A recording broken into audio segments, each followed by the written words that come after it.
Ganito nakarumi yung nakuha nating fluid sa brake system ni Mira, kaya tama lang na nag-brake bleeding na ako. Ang best practice ay unahin yung pinakamalayong gulong hanggang sa pinakamalapit sa brake master. Buti na lang meron tayong tool na katulad nitong impact wrench from Kookshu. Napapabilis ang gawa at may kasama na siyang 10 pieces na socket wrench. Need ko ng tulong kaya tinuruan ko muna si Mrs. kung anong gagawin.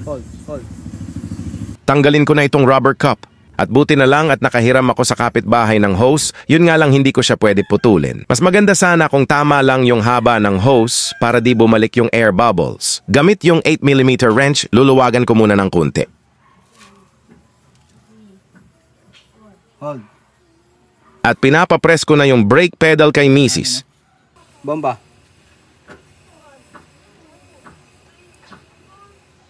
Hold.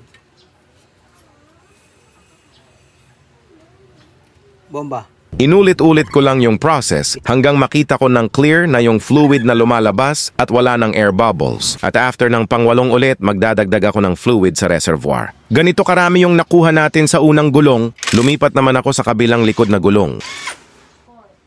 Hold. Hold. Hold. Bomba. Clear na yung fluid na lumalabas kaya lilipat naman ako sa harap. Game.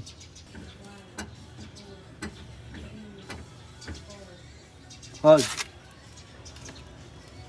Okay, bomba. Hold. Bomba. Okay na rin yung lumalabas na fluid dito at so far wala ng air bubbles. Ganito na karami yung nakuha kong brake fluid sa tatlong gulong. After ng around 5 to 8 times ng bleeding, goods na rin itong driver side na gulong. Mag-add pa ako ng fluid para umabot sa maximum yung kanyang level. At goods na yan. Ito palang brake fluid na gamit ko ay DOT4 from Mitsubishi Motors.